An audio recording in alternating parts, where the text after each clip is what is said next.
તો સુરતમાં વ્યાજખોરો સામે ગાળીઓ કસાય। વ્યાજખોરો સામે સુરત પોલીસની આ મોટી કાર્યવાહી। ઝોન 5 વિસ્તારમાં 30 ગુના દાખલ। વ્યાજખોરો પકડાયા। ગેરકાયદે ઊંચું વ્યાજ વસૂલતા હતા વ્યાજખોરોના ત્રાસની ફરિયાદો બાદ પોલીસની એક્શન। અગાઉ ક્રાઇમ બ્રાન્ચે 16 ગુના દાખલ કરી અટકાયત કરી હતી। અઠવાડિયા સુધી રાજ્યભરમાં આ વિશેષ ડ્રાઇવ ચાલવાની છે। તો ગેરકાયદે ઊંચું વ્યાજ વસૂલતા જે વ્યાજખોરો છે તેમની સામે તવાઈ બોલાવવામાં આવી છે। વ્યાજખોરોની હવે ખેર નથી, કારણ કે તેમની સામે ગાળીઓ કસાયો છે। વ્યાજખોરો સામે સુરત પોલીસની આ મોટી કાર્યવાહી। વાર ઉઘરાણી કરવી, ભયજનક રીતે ઉઘરાણી કરવી, કેટલીક બાબતોમાં એવું ધ્યાન પડે કે આખા પરિવાર આમાં ડિપ્રેશનમાં મુકાઈ જતા હતા। કેટલાક લોકો આપઘાત કરવાનું વિચારતા પણ હતા।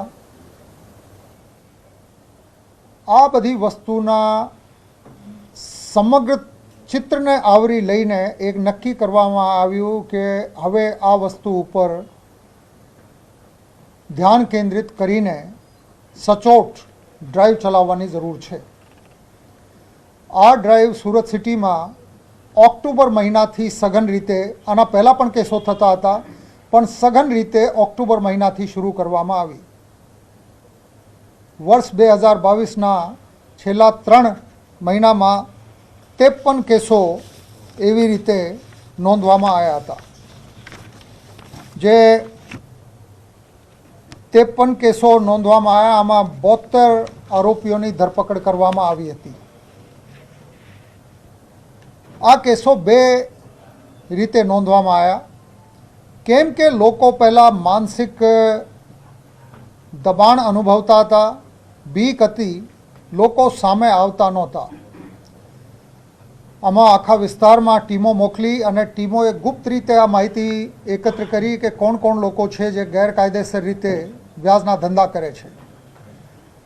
ગેરકાયદેસર વ્યાજનો ધંધો શરૂઆત એવી રીતે કરવામાં આવે કે તમે કોઈ પણ ઈસમ રજિસ્ટ્રેશન કરાયા વગર, નાણાં ધીરધારના રજિસ્ટ્રેશન કરાયા વગર આ ધંધો કરી શકે નહીં। કેટલાક લોકો રજિસ્ટ્રેશન વગર આ ધંધા કરતા હતા। એવા ઈસમોની શોધખોળ કરી, એની વિગતો ભેગી કરી, પોલીસ દ્વારા એમના ઓફિસીસમાં રેડ કરવામાં આવી। એમને ત્યાંથી એના રેકોર્ડ, સાહિત્ય, એકાઉન્ટ્સ, ડાયરીઓ રિકવર કરવામાં આવી અને ઇલીગલ મની લેન્ડિંગ એક્ટ હેઠળ એના વિરુદ્ધમાં સરકાર તરફે ગુનાઓ નોંધવામાં આવ્યા। આ પ્રકારના કેસો થયા પછી અમારી આયોજના પ્રમાણે અમે આ વિચાર્યું જ હતું કે એક વખત એવી રીતે કેસો કરતા શરૂ થઈએ તો લોકોની બીક પછી ખુલશે। લોકો સામેથી આવતા શરૂ થયા કે એવી રીતે અમે મજબૂરીમાં લોન લીધી હતી અને લોનની વ્યાજની ટકાવારી કોઈક કેસમાં 4% મહિના, 5% મહિના, 10% મહિના, 15%, આનાથી પણ વધારે ટકાવારીનું વ્યાજ વસૂલ કરવામાં આવતું હતું। અને આમાં ધાક ધમકી, આમાં માનસિક ત્રાસ, આમાં દરેક પ્રકારની મકાન લખાવી લેવી, મિલકત લખાવી લેવી, કોઈ વસ્તુ પડાવી લેવી, આ બધી વસ્તુઓ ધ્યાને આવતા એવા દરેક કેસમાં આઈપીસીની કલમો 386, 387 મુજબ કલમો સાથે આ ગુનાઓ નોંધવામાં આવ્યા હતા। મેં આપને વર્ષ 2022ના 3 મહિનાની વાત કરી, જેમાં 53 કેસો નોંધવામાં આવ્યા હતા। આ ઝુંબેશ જનવરી મહિનામાં ચાલુ છે।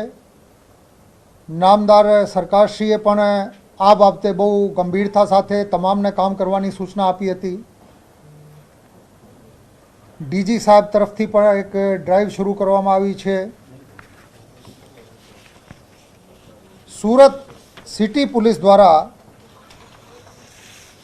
વર્ષ 2023માં આજે 10મો દિવસ છે, એટલે પહેલા 9 દિવસમાં કુલ 103 ગુનાઓ નોંધવામાં આવ્યા છે, જેમાં 111 આરોપીઓની ધરપકડ 111 આરોપીઓ સંડોવાયેલ